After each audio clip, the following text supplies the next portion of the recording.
C.G. Cooper, Core Justice, Chapter 30. Camp Spartan, Arrington, Tennessee. Needless to say, the office was spotless as Cal and Travis walked in. Cal often came to the office to sit and stare at the countless photographs all around. There were pictures of the family and of his time in the Corps. Anyone visiting the office could see that Cal Sr. had somehow found a way to merge his two families into one through the birth of SSI.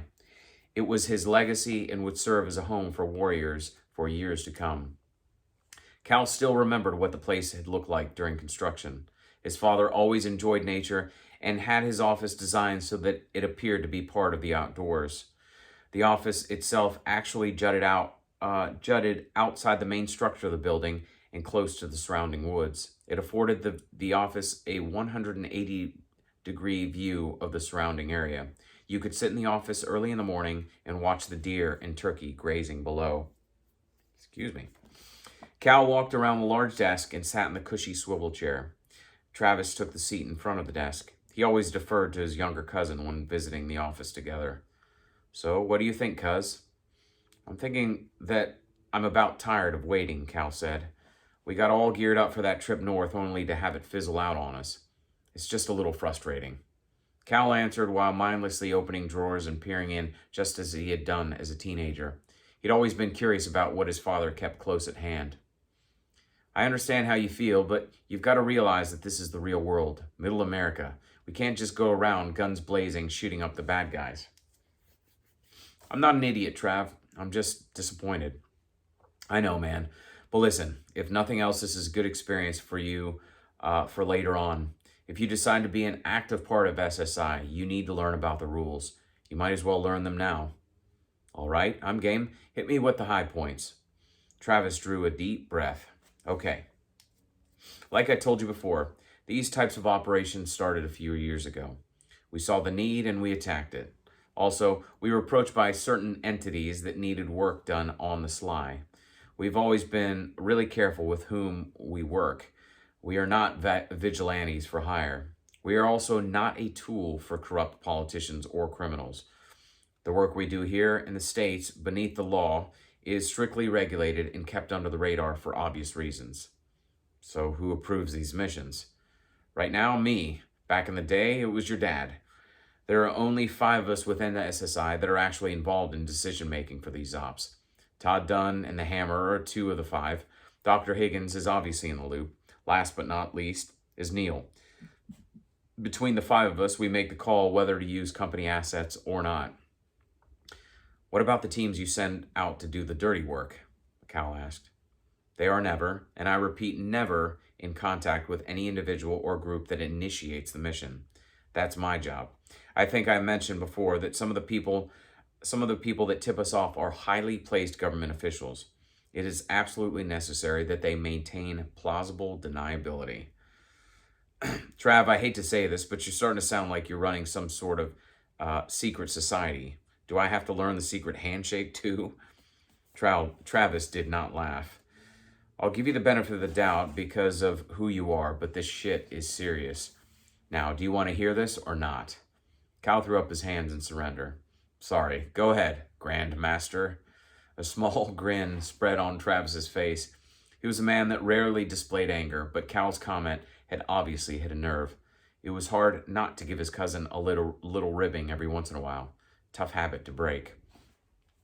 "Like I was saying, our sources are really funny about their involvement.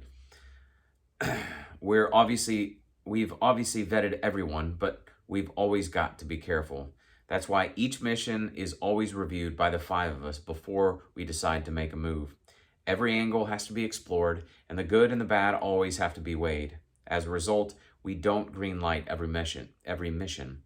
Sometimes we decide not to act, and our sources understand that. We can't be everything to everyone." "So how do you decide which mission you do greenlight?" Cal asked. "There's no real formula. It comes down to a couple of things. 1, do we think we can get away with it without being exposed? 2, does the result of the successful mission and its positive effect on this country outweigh the possibility of failure and exposure?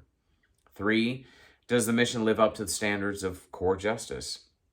If any one of those things can't be answered definitively, we don't move forward.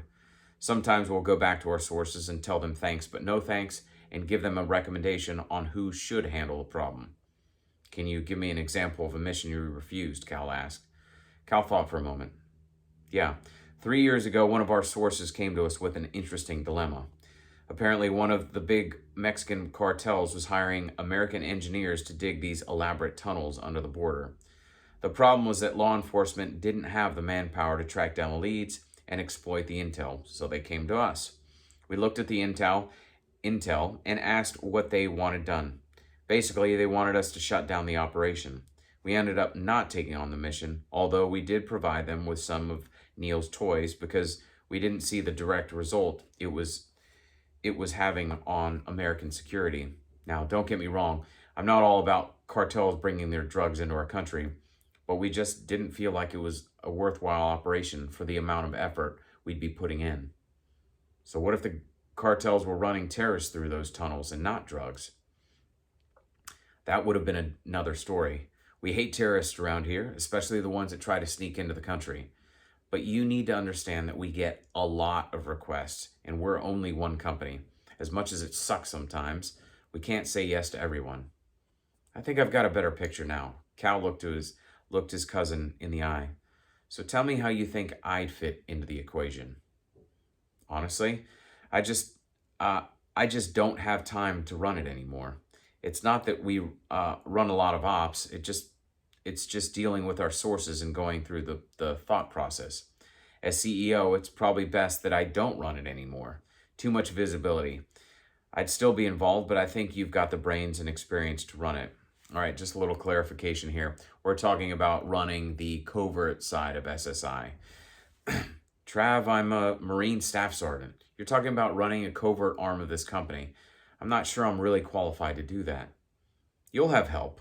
Dunn, Haynes, Patel, and Higgins to start. And don't forget that I'm not going anywhere either. Don't worry. We're not just going to throw you to the wolves on day one. We'll ease you into it. Cal was skeptical.